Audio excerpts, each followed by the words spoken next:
Good afternoon, ladies and gentlemen, and an honorable judge. My name is Sunny, and I'm the leader of our opposition team. We're here to talk about whether oppressive government is better than no government, and the team strongly believes that no government is better than oppressive government. Let me first review the assertions made in the government team.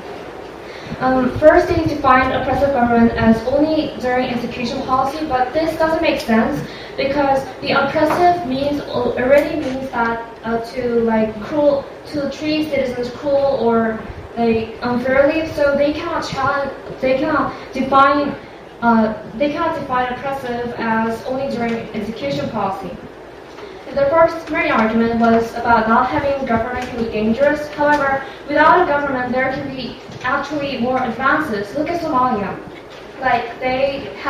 They don't have a government, and they don't have something like police, military, like something we know and are familiar to. However, Somalia's citizens do not seem to really want to have a government.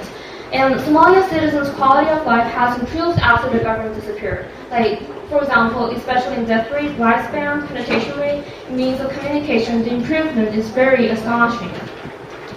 Their second main argument was about social problems.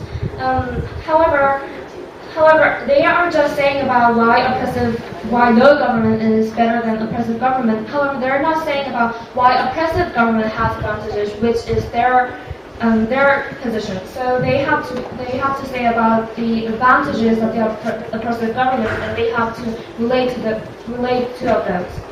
And to their secondary argument, which was about social problems. However, the citizens have human rights to citizens have to make their own freedom and their voices to be heard in the government. So no government can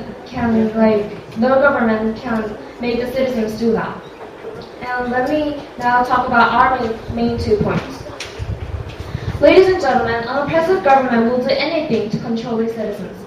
Anything that can include killing, slaughter, or any dreadful things they can commit in order to govern citizens.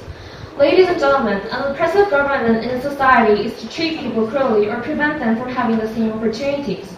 This, in other words, can be seen as taking away one's rights. Our first main argument is about the short point of oppressive government. The fundamental thing here, and the thing that is considered as the worst problem and that has to be solved immediately, is obviously human rights. The best example is the nation of Bogos, North Korea.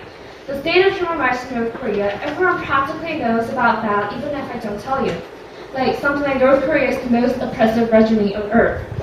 The North Korean government enforces loyalty and obedience through its Ministry of People Security, which requires citizens to spy on each other, including family members. Anyone who is overheard saying anything perceived as critical to the government is subject to the reduced loyalty, group rating or torture or execution or imprisonment in one of those North Korea's 10 brutal concentration camps.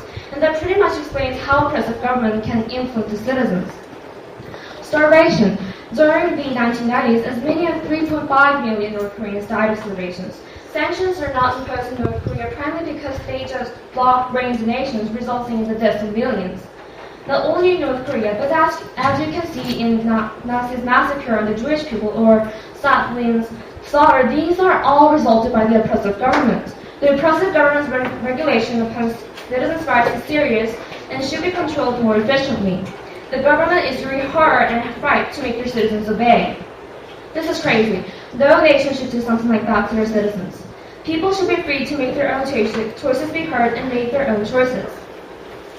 Our second main argument is Somalia. Somalia doesn't have a government, like I said before. What we know, something like police or military service or any institution by the government is Somalia doesn't have any of those. But the citizens of Somalia do not really seem to want a government. No, thank you, sir. Somalia had no government since 1991. By then, Siad Barre was a dictator, and as he was kicked out, people began the confrontation on whether who will be the new leader. America and UN tried to make a government in Somalia, but now it ended up as a non-government nation with, surprisingly, peace. As peace visited Somalia, economic activity began to start. With no regulation or tax by the government, plus the state of being no government is not a state of being disordered. Somalia is the best example of being orderly without a government. According to the economist Jim Powell, he says the Somalian citizens' quality of life has improved after the government disappeared. especially death rate, lifespan, penetration rate, it means the communication and the improvement is very surprising. In addition, when there was a government in Somalia, the postal businesses and the electrification work was a monopolistic enterprise for the government. But after the government has gone, the exclusive right was naturally purged. By this, the postal businesses and the electrification work has formed an intense economic market, and the Somali citizens could enjoy the cheapest communication service in Africa. Well, we can conclude that the oppressive government has been an obstacle all the time in this case. Yes, most of the government contributes a lot to a citizen's life, but not all activities done by the government can really help in reality. Therefore, I strongly believe that no government is better than oppressive government because first, there are a lot of short points in the oppressive government, and second, Somalia is living better than ever after the oppressive government has disappeared. Thank you.